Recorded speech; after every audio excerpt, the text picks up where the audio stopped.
Okay. Let me see the mouse real quick. Yes. I'm gonna take a moment to do one thing. Okay.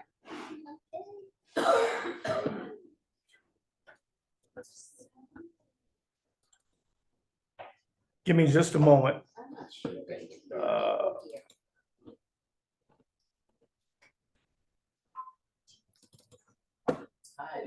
Oh, we have an email. Oh, this is fun. Okay. So, share screen. There's a better look at Finley. She's almost always that happy, except if you put her in a car seat. And then I've got one more because I think it must be shown.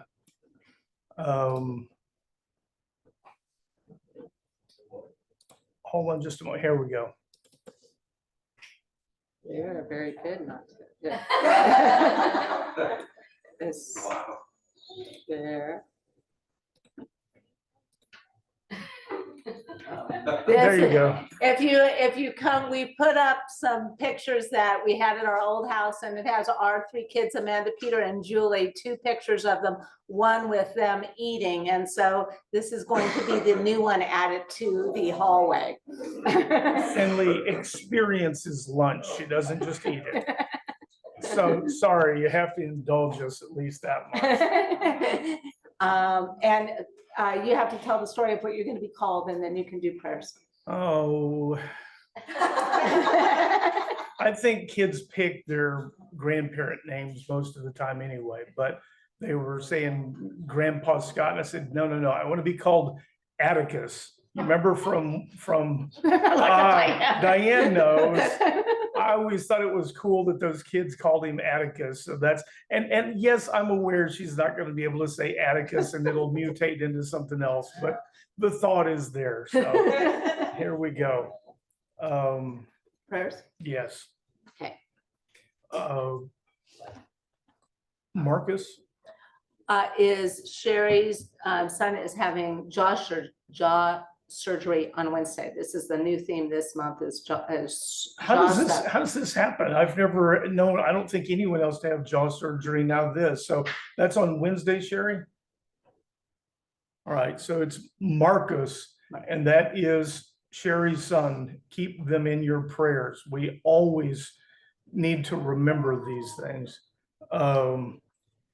Jacob Ringenbach and the family, keep them. I told you last week, he was able he got over the sepsis and he was able to see fireworks. And those things, that's a gift. That's what we dare to ask for. And then Zach, the other young man that we were praying for, and we found a picture of him in the hallway at the hospital, smiling and everything. He seems to be going doing home. well. Yeah. Going home. Yeah, he was on his way home. So, God, we're always thankful. We always know that you're with us and we know that you care, and yet we see things that concern us. And we remember these because it's good for us to talk to you about them and because it's good for the people that we care about.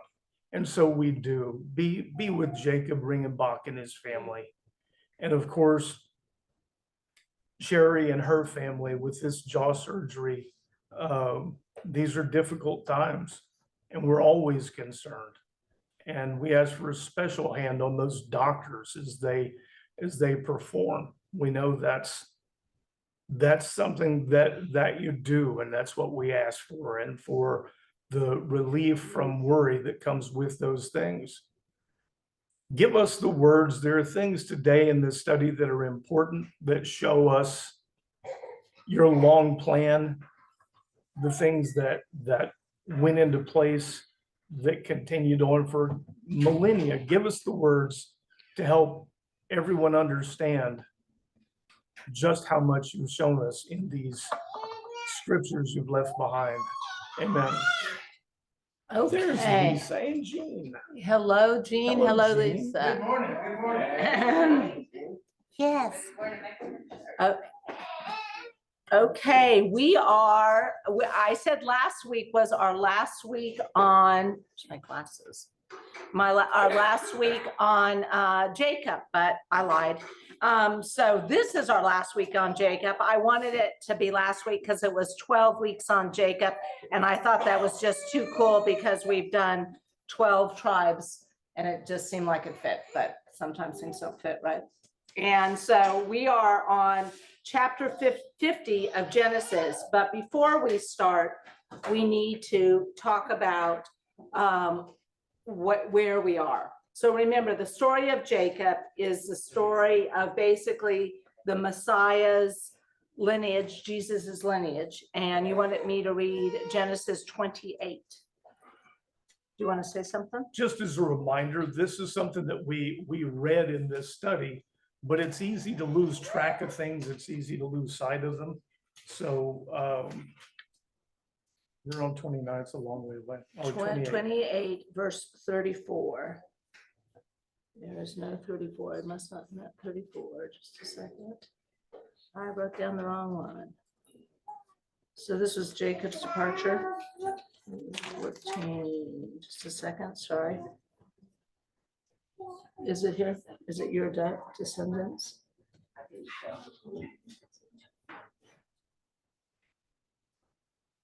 I don't know.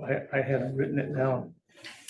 That's all right. The big thing we want you to remember is that he gave this promise. We started this telling you that the Old Testament, nearly the whole thing. Here it is. So the Lord is telling Jacob at the very beginning when when Jacob departed, he says, I am the Lord, the God of your father, Abraham, and the God of Isaac. I will give you and your descendants the land on which you now lie.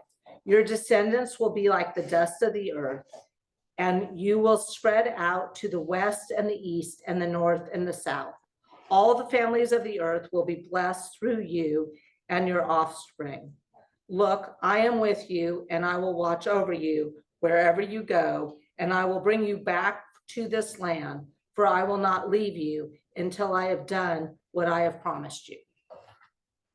So keep that in mind. We're going to go over a few things today, but remember this promise. And we told you that the idea that all nations would be blessed through him, through Abraham, is that this is the lineage of Messiah.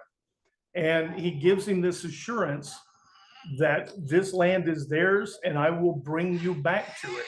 When he leaves to go to Padan Aram, he stays with him and brings him back. When they go down to Egypt, they get the same assurance. They get this blessing of Abraham. And we told you that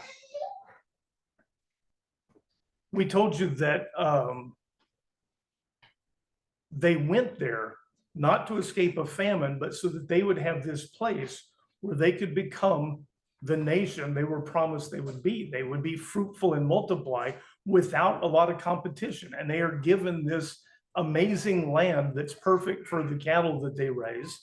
And there's not a bunch of people making war with them. It's the opportunity.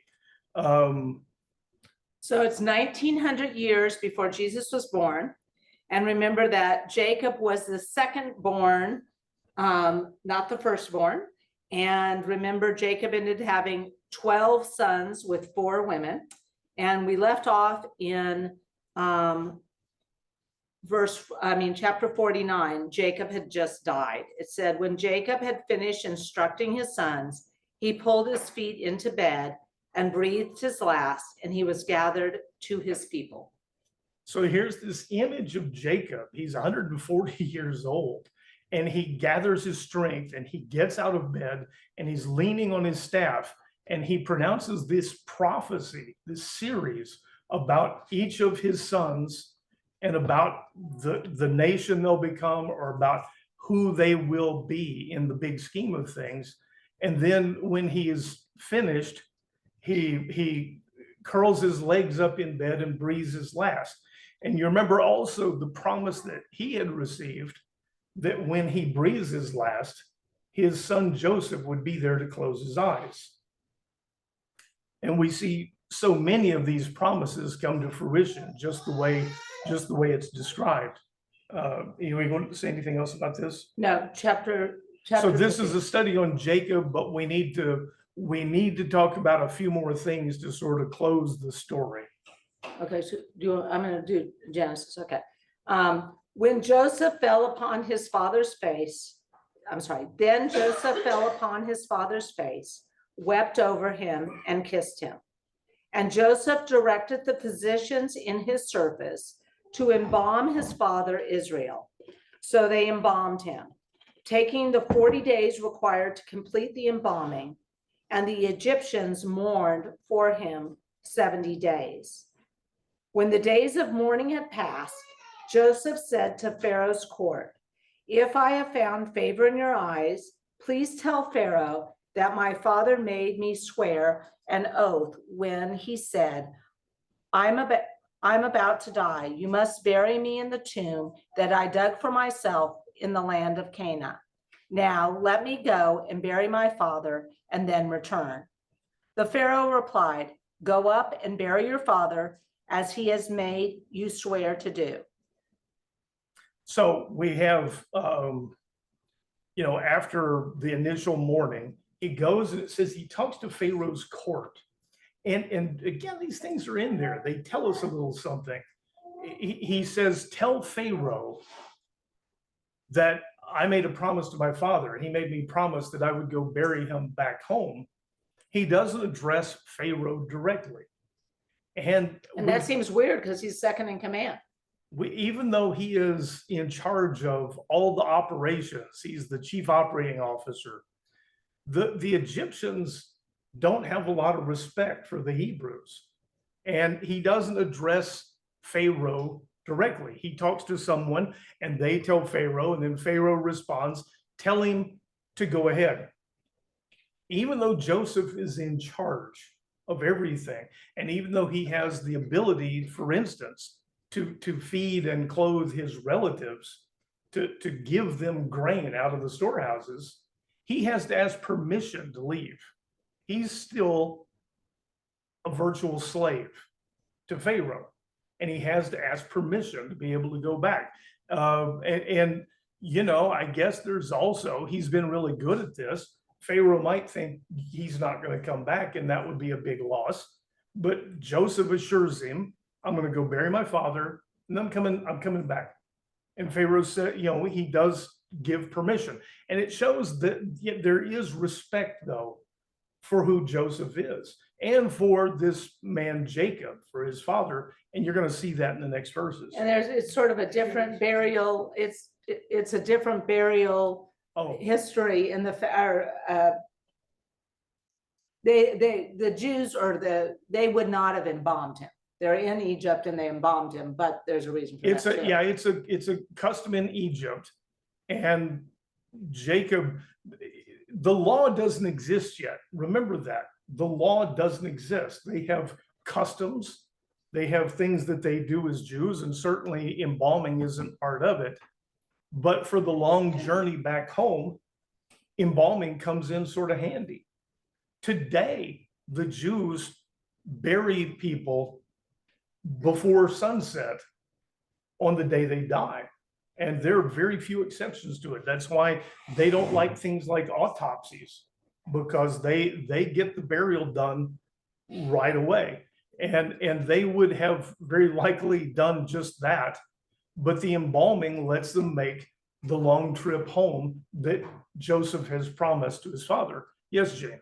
What is the idea of the Egyptians mourn? Well, we're going to talk about that. Yeah, we're going to talk about that. And the fact is, in the land, I think it's recognized that Joseph and his wisdom have saved them from starvation.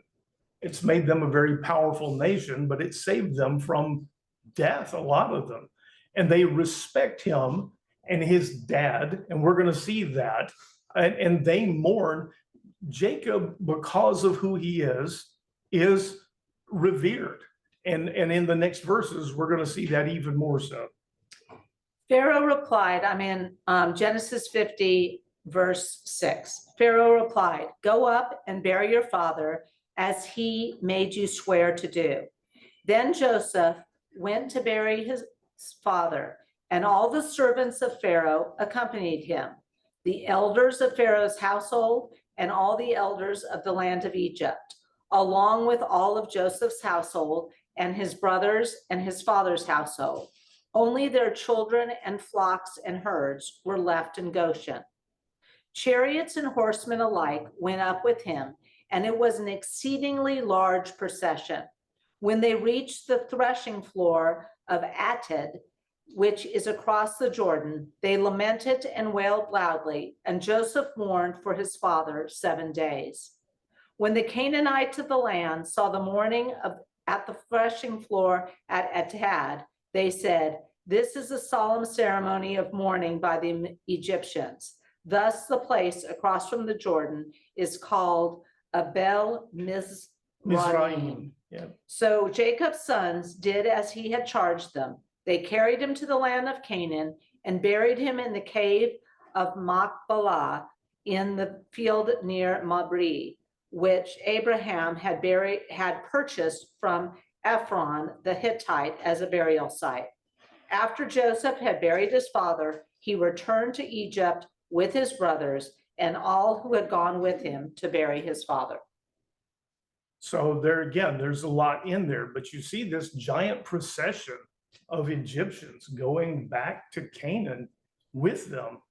And we've told you before that in the Middle East, they mourn. They mourn like we don't understand. They wail, they carry on. And the 7 days that, I mean, that they probably really carried on for 7 days. But a devout Jew now, when a parent dies, for instance, they have to go to the temple every day and sit with 10 men at least. It's called the minyan. And they have to be in the company of 10 other Jewish men who are in mourning, and they sit on round stools and they eat round food. And it has to do with completeness, but they go through this long process of mourning for a parent.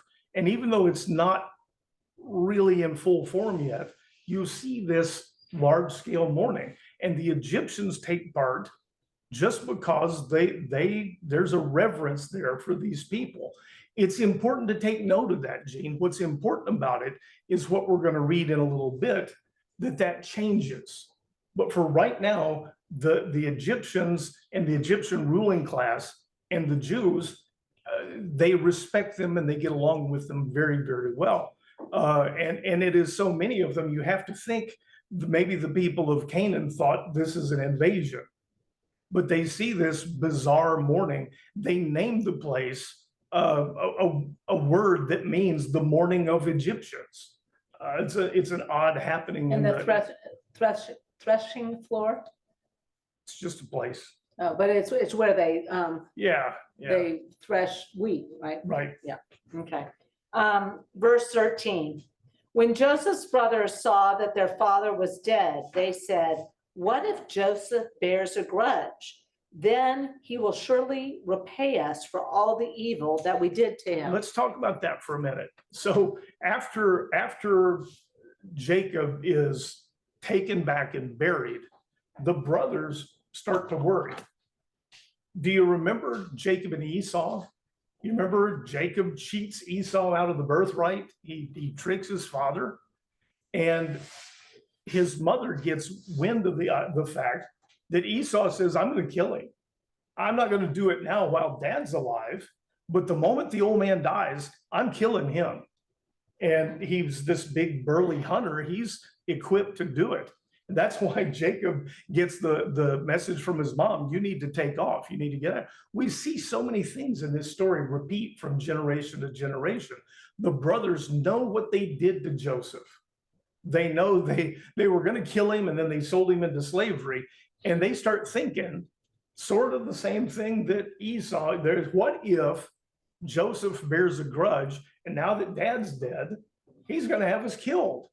So they Letting go of things is hard. it is, and it's not out of the question. I mean, people hold grudges, so it's a reasonable thought. And they tell this story Mary's about to read, and I can't tell whether it's real or something they made up. to try and pacify him to keep him from taking revenge. So this is the brothers. I'm on verse 16. So they sent word to Joseph saying, before he died, your father commanded, this is what you are to say to Joseph. I beg you, please forgive the transgression and sin of your brothers, for they did you wrong. So now, Joseph, please forgive the transgression of the servants of the God of your father.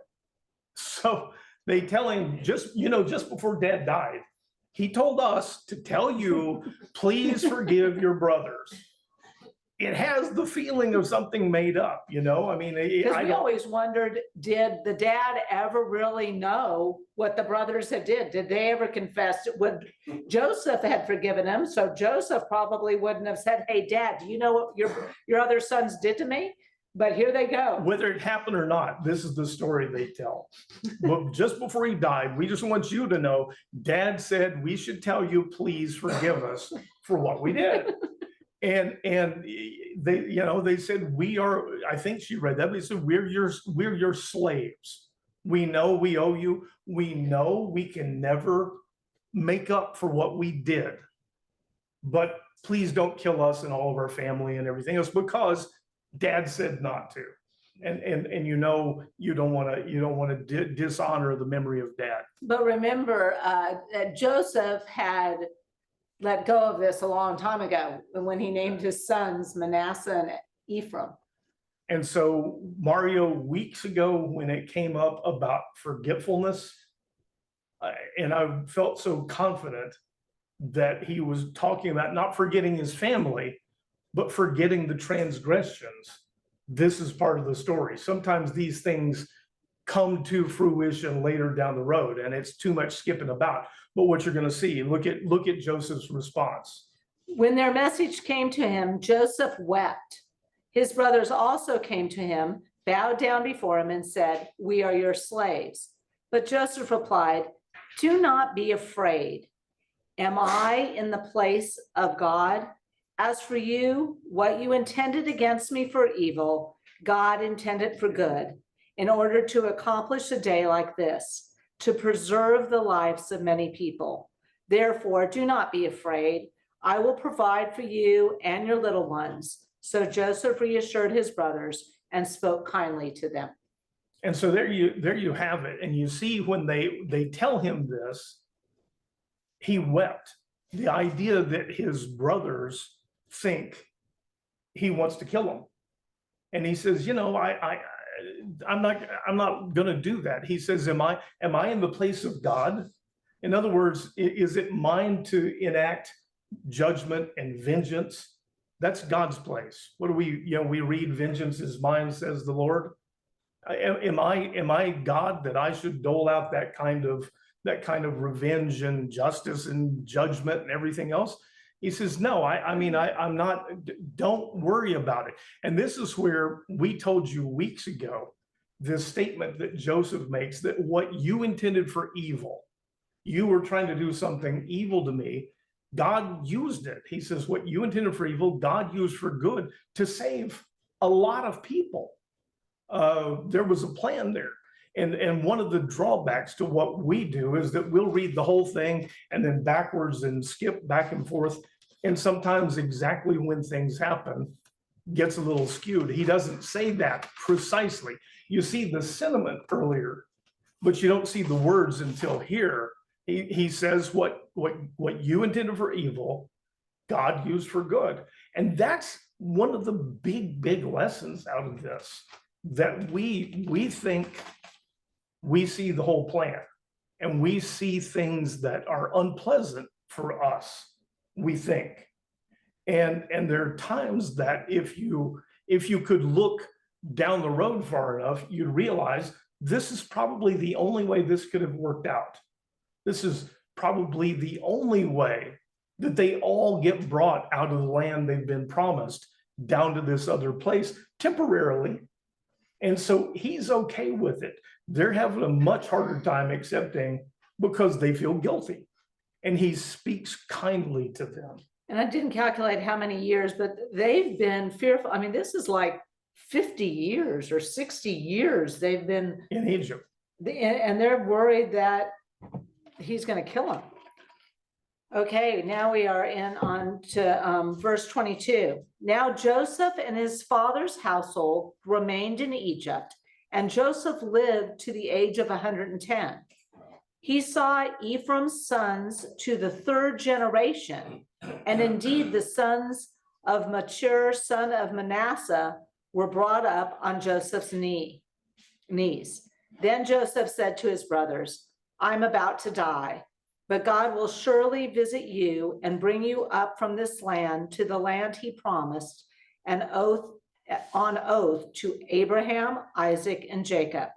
And Joseph made the sons of Israel take an oath and said, God will surely attend to you, and then you must carry my bones up from this place. So Joseph died at the age of 110, and they embalmed his body and placed it in a coffin in Egypt. So now we're back where we started. Remember how that's kind of what I started with today, but remember, this is the story of this family that are the lineage of the Messiah. And they are given, we talked about the promise of Abraham, that he's going to make his children a great nation. And they're going to be like the sands on the beach. And the land that he has taken them to is theirs and will be. And even when they're hauled out, that's still their land. And when Joseph or Jacob runs off to find a wife and to escape his brother, he gets told on the trip, on the way, he says, you're leaving, but I'm going to be with you. And I'm going to bring you back here to this land you've been promised. And he does. And then they get taken down to Egypt. And they get this same assurance. I'm going to bring you back here. The promise is still good. And even though you may not be able to see it, this is the promise of Abraham, Isaac, and Jacob. And you see when Joseph is about to die at 110, and it's been a long time, this has been going, but the last thing, and we get these last words fairly often. You should see a theme developing here, because every time it happens, I point it out. They have a last chance to say something important. So what he says, God will surely visit you and bring you up from this land to the land he promised in oath to Abraham, Isaac, and Jacob. Now, none of the people that he's talking to will see this happen. None of them.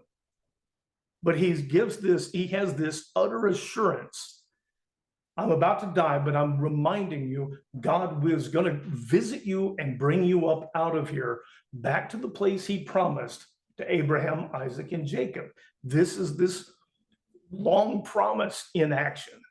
And he says, and Joseph made the sons of Israel take an oath and said, God will surely attend to you. He will surely come to you. And then you must carry my bones up from this place. He's actually, been told that he'll be taken back. And he gets them to take an oath at the end of his life.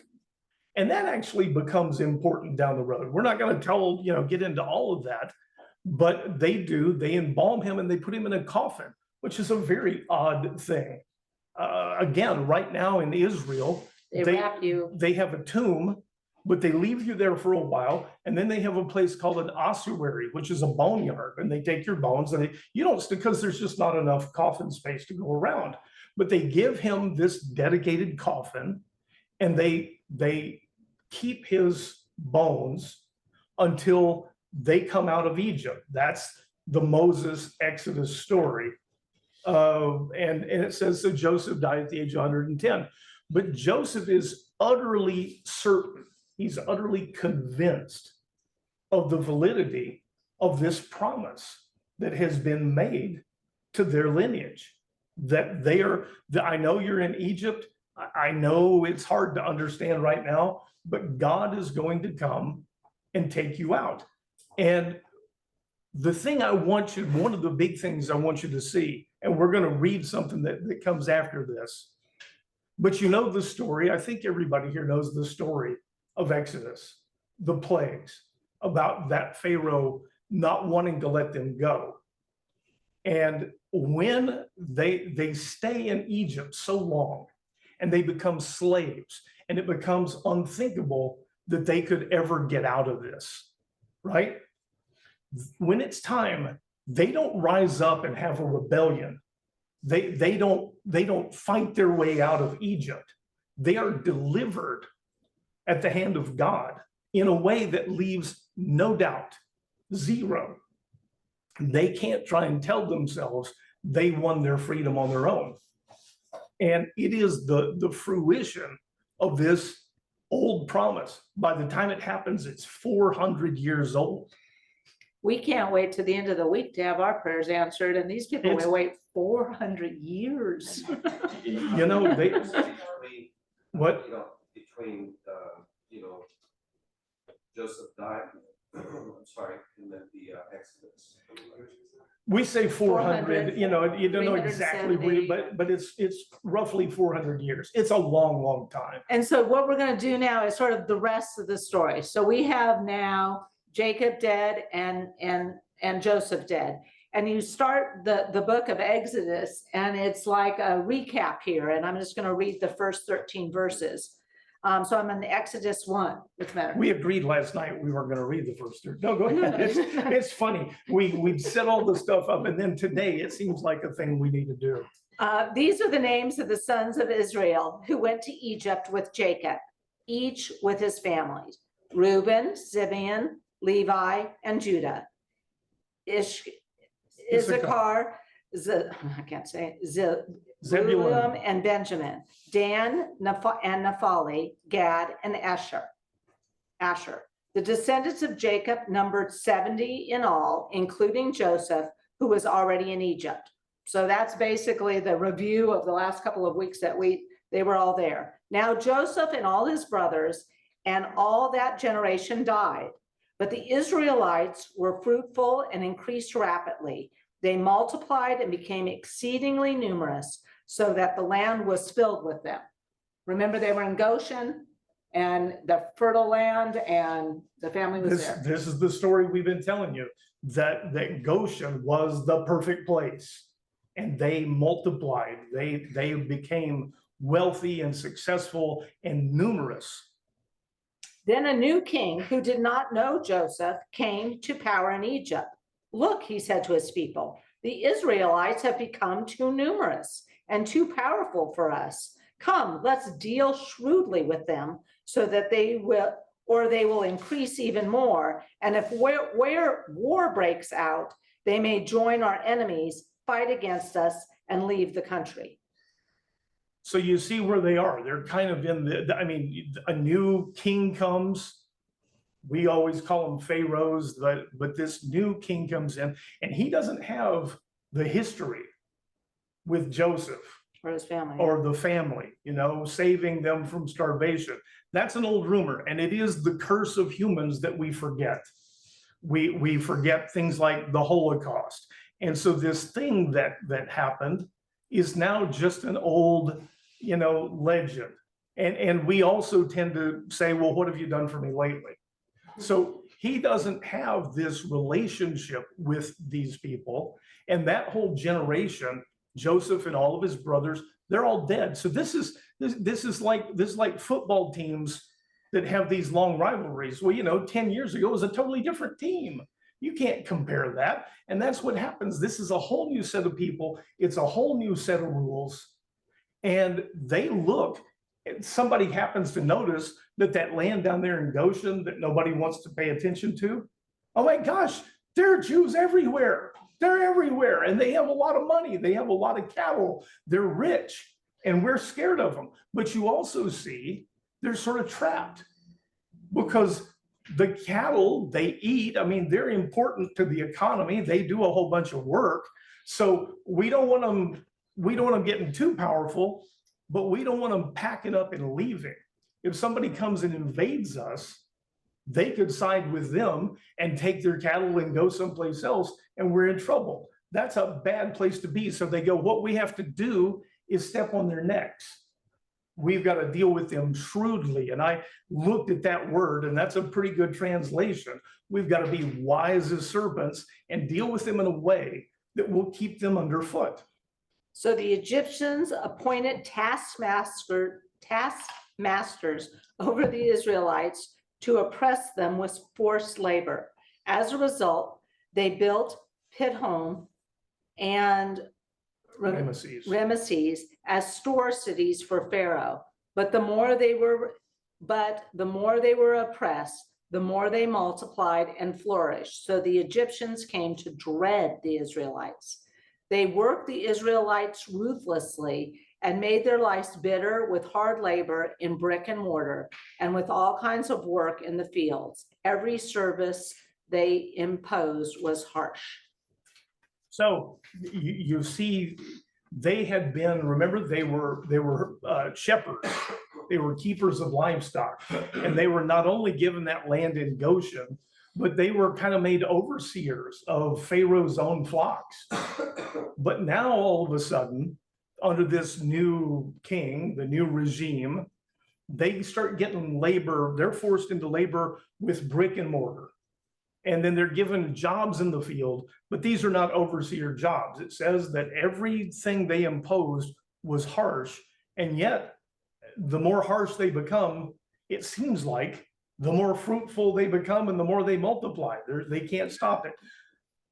Again, it'd be a study for a whole other time, but that is common to the story of the Jews, that they endure and they work hard and they seem to flourish in situations where other people might not.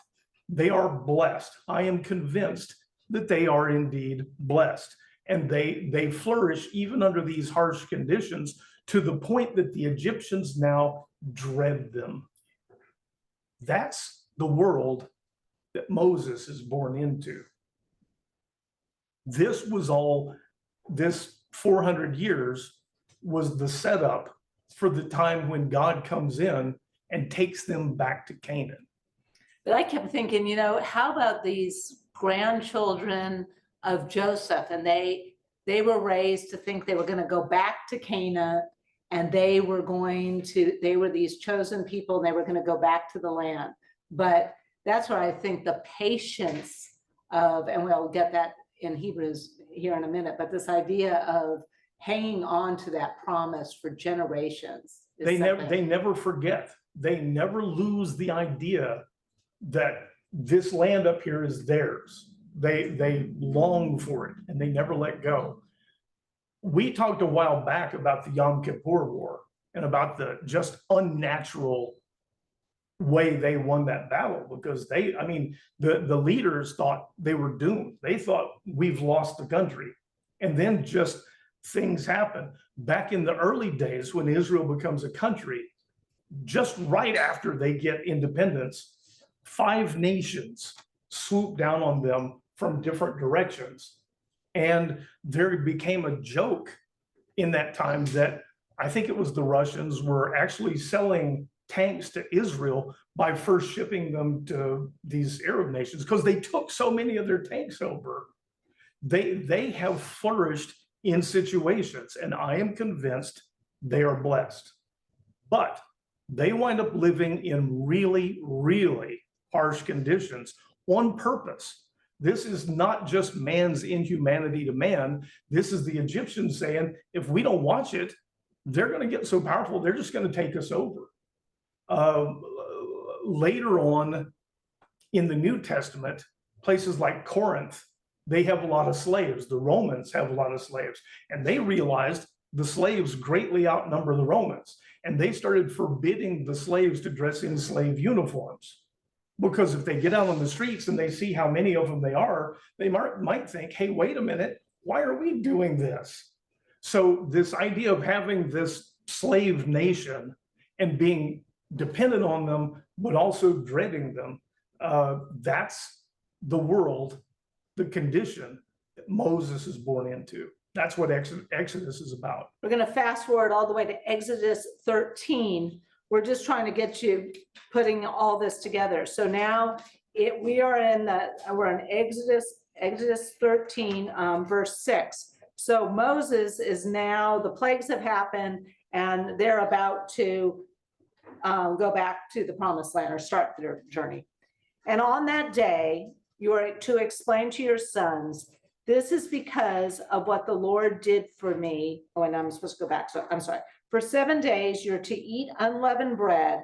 And on the seventh day, there shall be a feast to the Lord. Unleavened bread shall be eaten during those 7 days. Nothing leavened may be found among you, nor shall leaven be found anywhere within your borders. And on that day, you are to explain to your son, this is because of what the Lord did for me when I came out of Egypt. It shall be a sign for you on your hand and a reminder on your forehead that the law of the Lord is to be on your lips. For with a mighty hand, the Lord brought you out of Egypt. Therefore, you shall keep this statute at the appointed time, year after year. So this is one of those things I want to leave you with. I want you to hear. They have been, you remember the story, the plagues. Pharaoh says, oh yeah, I'll let him go. And then he starts having second thoughts. No, I can't let him go. We own them. And eventually with the death of the firstborn, he lets them go. And then he has second thoughts and sends his army after them. And the army, they pass through the water closes up. So now they are delivered. And this tradition, this statute of celebrating Passover and the Feast of Unleavened Bread is handed to them. And they're told, you're going to keep this every year forever and ever. And you're going to tell your children, we do this because this is what God did for me when he reached down with his mighty hand and took us out of Israel. I mean, that's the gist of what's being said, that we didn't escape. We didn't fight our way out. God reached down and took us out. We've done a couple of Seders. Some of you were at, I think, at least one of the ones that we had here. But this Passover feast is designed so that the children ask questions. Why is this night so special? And the elder responds, this is because of what God did when he brought us out of Egypt, and they're to never forget. And you notice that he says, this is what God did for me. Now, generations later, none of the people who were brought out are going to be alive. Do you remember? And this is a hard concept, but they tend to look at themselves as part of one people, not only spread out across the world, but through time. They're one people, and what gets done to one of them gets done to all of them. What was done for one of them is done for all of them. These words are no accident. What God did for me, what Yahweh did for me when he took us out of Egypt. And they're told, never, ever let go of this. This becomes baked into who they are. And we'll read some other stuff, but what makes it so incredible is that, you remember last week, he said that Judah will retain the scepter until Shiloh comes, which is Messiah. And then the allegiance will be transferred to him. This deliverer that comes, this Messiah that comes, all of it is centered around what? Passover. It's centered around this. This is something that never disappears. This is the remembrance of this plan has been going on from the beginning. And he brings it to fruition down the road when it becomes the final deliverer. And we're going to read some scriptures about that. But by keeping this memory of God's delivering hand alive, and the death of the firstborn, and the blood that goes on the doorpost, This is all a foreshadowing of what happens in Jerusalem at the sacrifice, at the crucifixion. It's all tied together. I want to read one verse and one additional verse in Exodus 13, and it's verse 19. So we started today talking about Joseph dying and being embalmed and put into a coffin in Egypt. It's now 400 years later. It's 1500 years before Jesus was born, and Moses is about to lead his people out of Egypt. And it says, Moses took the bones of Joseph with him because Joseph had made the sons of Israel swear a solemn oath when he said, God will surely attend to you, and then you must carry my bones with you from this place. So first, 400 years later, first of all, Moses remembered a promise that was made 400 years later. I mean, before that, and he kept it. a promise made by one of them is a promise binding to all of them. We talked about the witnesses. We talked about the transgression of one becomes a shame on the nation. This is hard for us to understand. This idea of koinonia, though, this tie that binds, is very much patterned on that. But Moses goes to the trouble of bringing this coffin. And by the way, they don't make a 400-year-old coffin out of wood, even in Egypt. These things are stone. They have to put them on a wagon. We saw some of them while we were in Israel. And, in Israel, you drive down the highway and you look and there's a big stone sarcophagus sitting out there. And you ask people, what is that? No, I don't know. That stuff is everywhere. I don't know.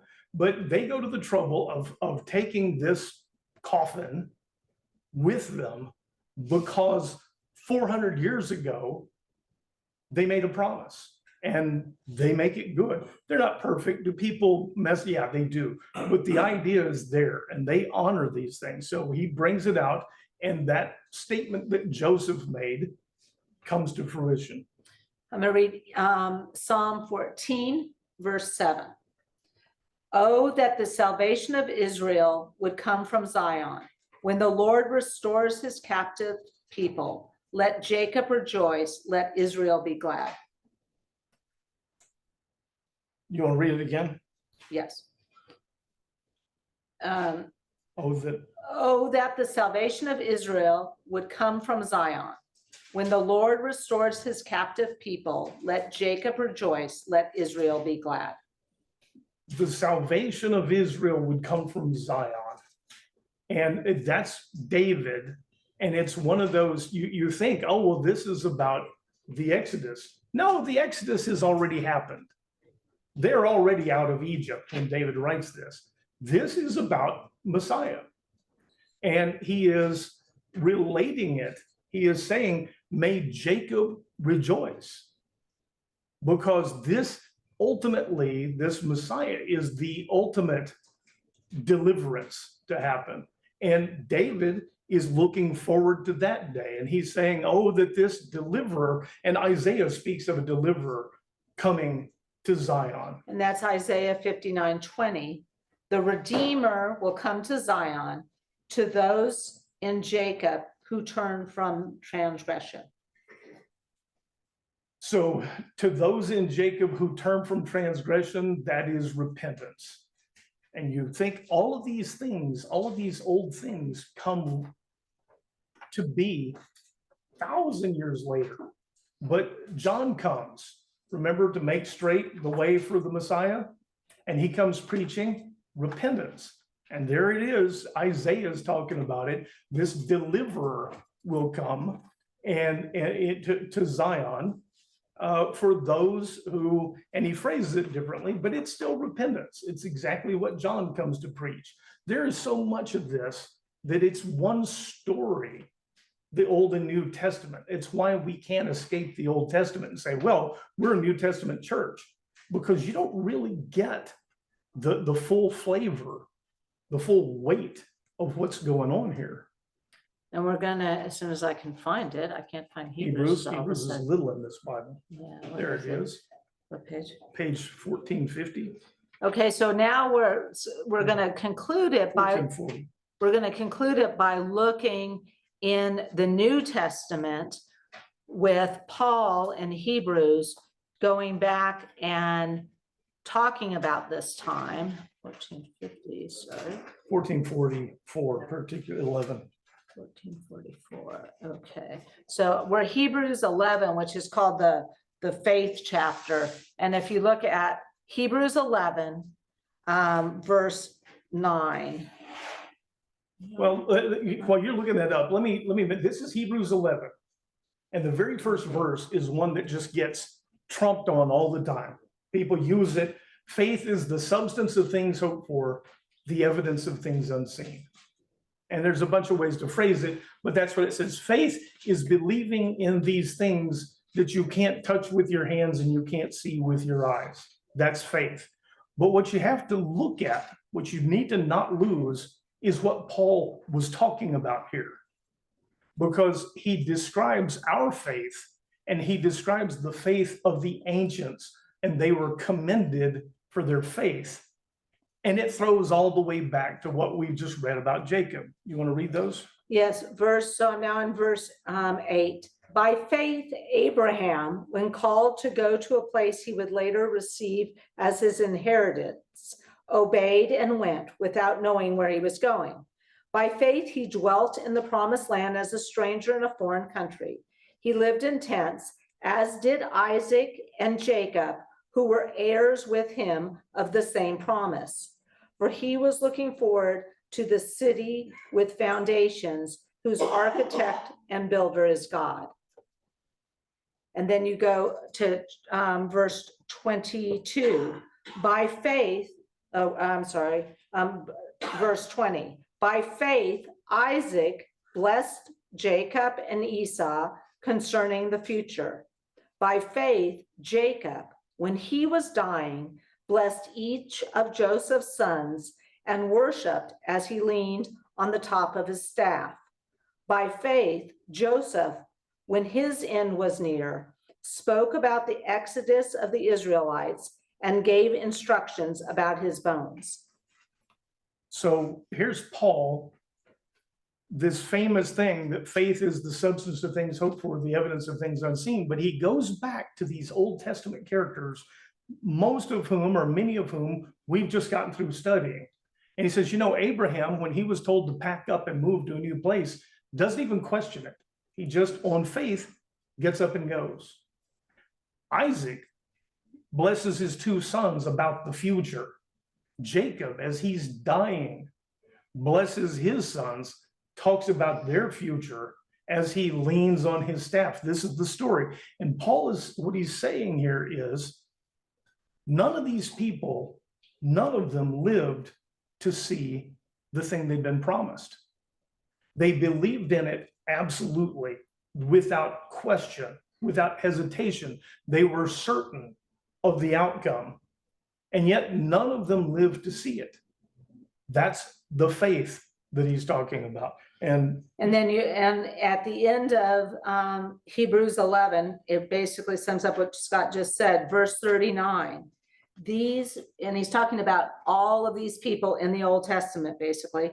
These were all commended for their faith, yet they did not receive what was promised. God had planned something better for us, so that together with us, they would be made perfect. And the made perfect, you need to think of as made complete at this promise. But there's the lesson.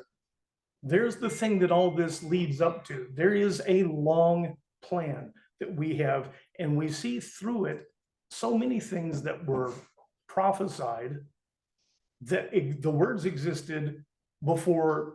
They didn't write it after the fact. They didn't wait to see how it came out and then go back and write this, because we know that those words were recorded long before that. And he says all of these people believed in these things that they didn't receive themselves.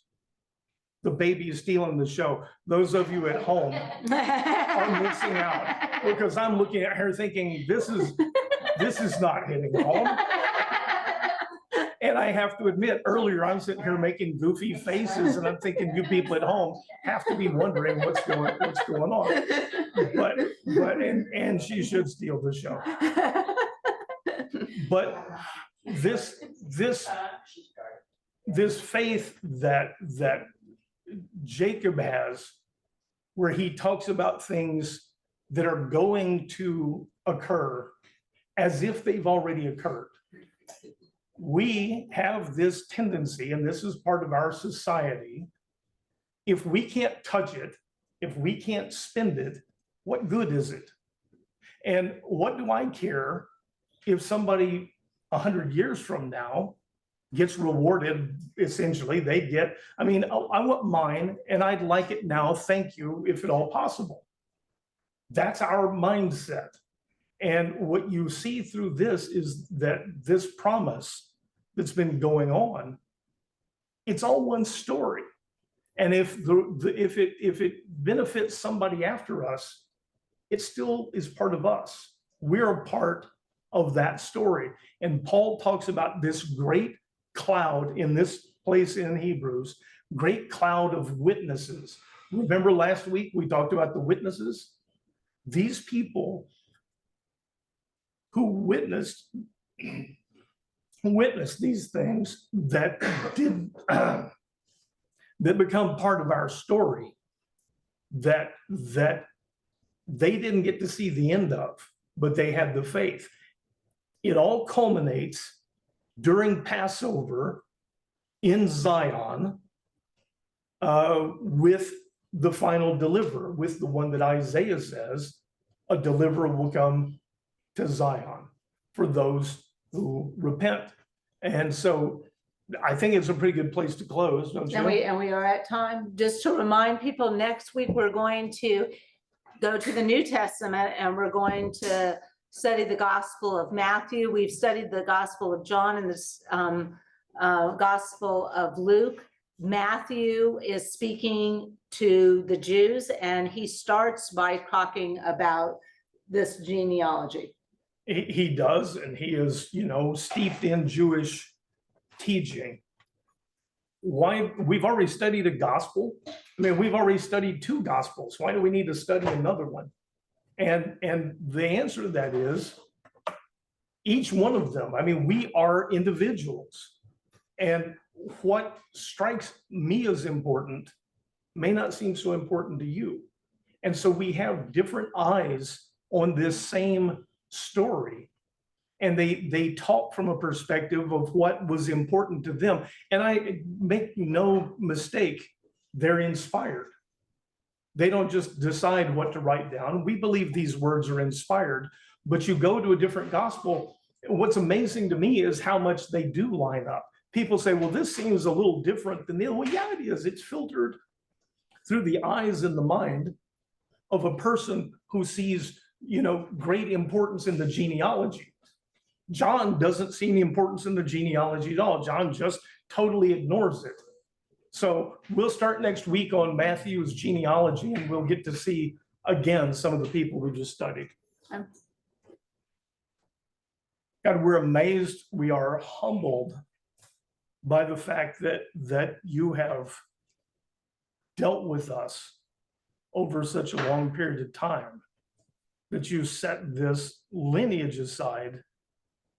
And yet we're told over and over again that we were part of it, that we were never excluded.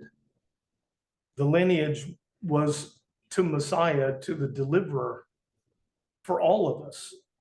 We all become a part of this story and a part of this lineage, and we're grateful. As always, I want to look for something that we ask for a reminder, for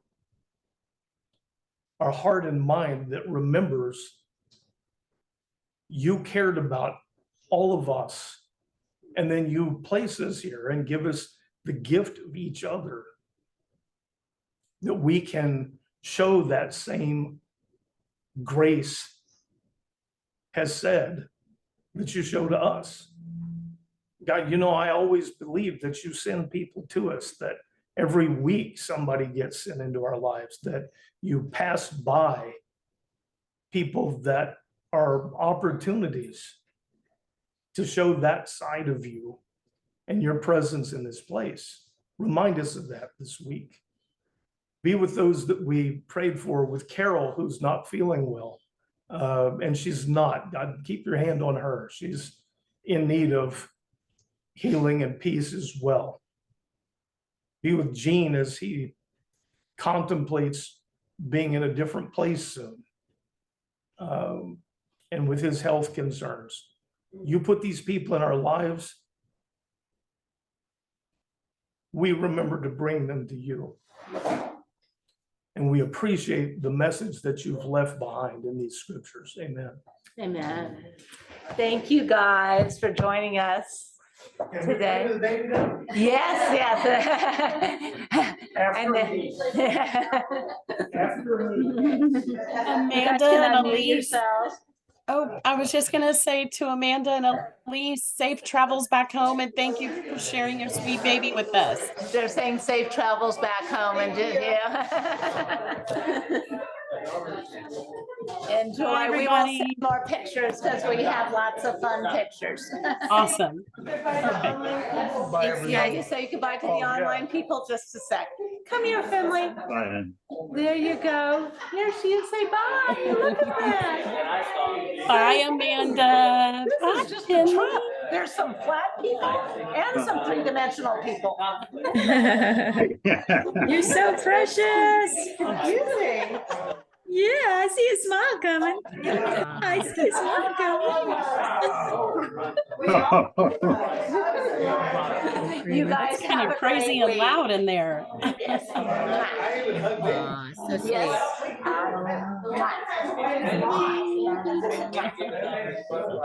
Oh, Mary. There we go. Happy for you, Grandma's having Mary. an excellent time. Grandma having a good time.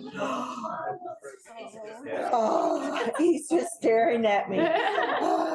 Yes, How are you? I am good. I'm gonna let you guys go. Thank you. You guys have a great day. Enjoy her. Bye, Mary. Bye-bye. Bye.